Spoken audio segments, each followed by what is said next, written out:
पीले दांत वाली बहू। रंजना कभी ब्रश नहीं करती थी। उसे कितनी बार उसके माँ बाप ने डांटा, लेकिन उसका कोई असर उस पर होता ही नहीं था, जिस कारण से उसके दांत पीले पीले हो जाते हैं। शादी के बाद। अरे बहू, वैसे तो तुझ में कोई कमी नहीं है, पर तेरे दांत इतने पीले कैसे हैं बेटा? कैसे मतलब? कोई सर्जरी थोड़ी ना कराइए। वो तो क्या नाम, मैं ब्रश नहीं करती थी तो पीले हो गए। अब क्या करूं? आप कहे तो लाल करवा लूं या फिर काले? यार ये क्या है, क्यों माँ से लड़ रही हो? लड़ रही हूँ? अरे मैं लड़ रही हूँ या ये बोल रही है कि दांत पीले हैं, पीले। अरे तपस्या थोड़ी ना की है इन्हें पीले करने के लिए। बकायदा ब्रश नहीं किया है 20 साल तक, तब जाकर। छी, कैसी बात कर रही हो? ये उस वक्त तो पीले नहीं थे जब हम लोग तुम्हें देखने आए थे। अरे तब साफ करवा लिया होगा डेंटिस्ट के पास जाकर। अब देखो कैसे पीले पीले लग रहे हैं। रंजना सास की तरफ गुस्से से देखती है। फिर शुरू हो गई पीले पीले पीले। अरे पीले तो तब भी थे जब मेरे हाथ का रसगुल्ला उड़ा उड़ा कर खा रही थी और बोल रही थी, लड़की नहीं गुणों का खजाना दे रहे भाई साहब आप। खैर, अब वो लोग करते भी तो क्या करते, पीले दांत वाली बहू पल्ले पड़ी थी तो झेलना तो था ही। एक दिन कीर्तन में रंजना गाना गा रही थी। अरे कमला बहन, माँ का द्वार है, यहाँ तो सब शुद्ध होकर आते हैं, फिर अपनी बहू को ब्रश भी नहीं करवाती तुम। दूर से पीले पीले दांत भक्ति में बाधा उत्पन्न कर रहे हैं। अरे कोई 2 साल के बच्चे थोड़ी ना लेकर आई हूँ मैं बहू बनाकर। अच्छी खासी लड़की है, अरे कैसे करवाऊं ब्रश? ये तो उसे खुद करना चाहिए ना। अब माँ बाप तो इसके जैसे तैसे निपटा दिए, ये नहीं सोचा कि सास कैसे संभालेगी। सास बहू को लेकर घर आ जाती है, लेकिन सोच लेती है कि अब इसे लेकर कहीं नहीं जाएगी। अगले रोज बहू कहती है, अरे क्या हो गया, मंदिर नहीं जाना क्या? कीर्तन का वक्त हो रहा है। मेरी मधुर वाणी से कान्हा जी जागते हैं और सोते हैं। आप तो जानती है ना उनकी भक्ति में कितना मन लगता है मेरा। वो क्या है ना, तबीयत ठीक नहीं लग रही है मेरी, आराम करूंगी मैं। तबीयत ठीक नहीं लग रही? अभी तो मिथुन के गाने पर नाच रही थी आप, और अब बोल रही है कि तबीयत ठीक नहीं लग रही। अरे भक्ति में मन लगा लो सासू माँ, ऊपर जाना है, क्या मुंह दिखाओगी आप? हाँ? सास को बहू की बात पर गुस्सा आ जाता है। मैं क्या मुंह दिखाऊंगी, इसकी चिंता तो ना कर, समझी? अपने मुंह की चिंता कर, जो ये पीले पीले दांत लेकर हर जगह पहुंच जाती है। पता है लोग कितना मजाक बनाते हैं। ना जी ना, मैं नहीं जाना कहीं तेरे साथ। तो ये बात है। कोई ना, मत जाओ, मैं अपने कमरे में ही बैठकर भक्ति कर लूंगी। ऊपर वाला दांत थोड़ी ना देखता है, मन देखता है, भावना देखता है। और अरे बस बस, तू सब कुछ दिखा, बस ये सफेद चमकदार दांत ना दिखाना किसी को, है? जा यहाँ से। बहू को सास की बात का कोई फर्क नहीं पड़ता, वो तो जैसी थी वैसी ही रह जाती है।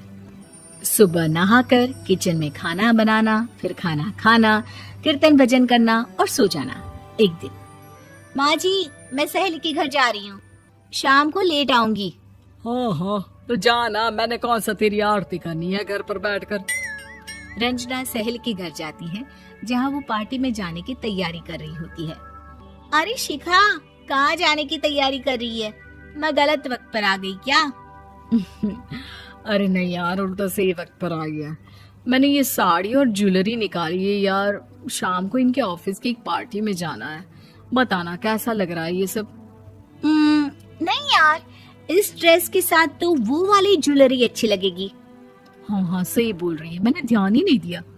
वैसे तो हमेशा से मस्त फैशन सेंस रखती है। तो बड़ा जाती होगी ना पति के साथ पार्टी में। रंजना कुछ नहीं बोलती, बस सोचती है कि यार काश ये बात सही हो जाती, पर मैं क्यों नहीं जाती पार्टी में? क्या इन लोगों की कोई पार्टी होती नहीं होगी? रंजना घर आती है और रात में पति से सवाल करती है, एक बात बताइए, आप मुझे किसी पार्टी में क्यों नहीं ले जाते? क्या आपके यहाँ ऑफिस में पार्टी नहीं होती? पति बेचारा क्या कहता कि दांत पीले हैं तुम्हारे इसलिए। अरे कोई पार्टी होती नहीं हम लोगों के ऑफिस में, तो कहाँ से लेकर जाऊं? और मार्केट, मॉल, कहीं वीकेंड घूमना, कहीं तो। अरे यार सारे हफ्ते में एक छुट्टी मिलती है, तो सोचता हूँ कि आराम ही कर लूं। क्यों? रंजना मन मार के रह जाती है। पहले कभी सास के साथ मंदिर जाया करती थी, लेकिन वो भी सास ने ले जाना बंद कर दिया। घर बैठी बैठी रंजना बोर हो जाती है। तभी उसे आइडिया आता है और वो मायके जाने का सोचती है।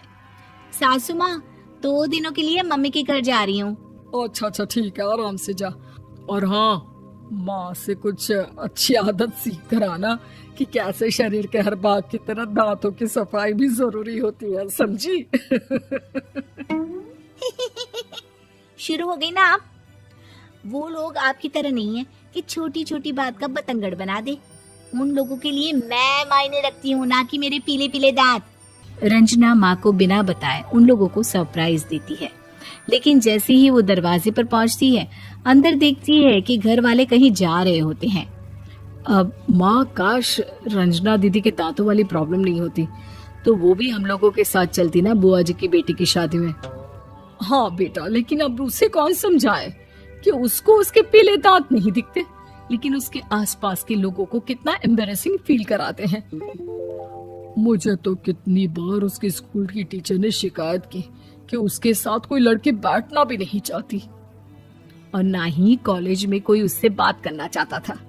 लेकिन पता नहीं क्यों उसे ये बात समझ में ही नहीं आती। कोई कमी नहीं है उस लड़की में, बस यही कि दांत पीले हैं। वो तो भला हो जीजा जी और उनकी माँ का, जो दीदी को जैसी है वैसे ही रखा हुआ है। रंजना को अपने घर वालों की बात सुनकर बहुत दुख होता है। वो सोचती है कि वो क्या करे, लेकिन फिर वो सीधा डेंटिस्ट के पास जाती है, अपने दांत चमकाती है और कसम खाती है कि वो रोज ब्रश करेगी। अरे क्या हो गया? तुम तो 2 दिनों के लिए गई थी ना, पर कोई ना, अच्छा है, चलो आ गई तो। रंजना सास के सामने आकर खड़ी हो जाती है और पूरी स्माइल करती है, उसके चमकदार दांतों को दिखाती हुई। हैं? चले मंदिर? माँ, मुझे माफ कर दीजिए, मैंने आप लोगों को बहुत एम्बैरेसिंग फील करवाया। मैं आज से रोज ब्रश करूंगी।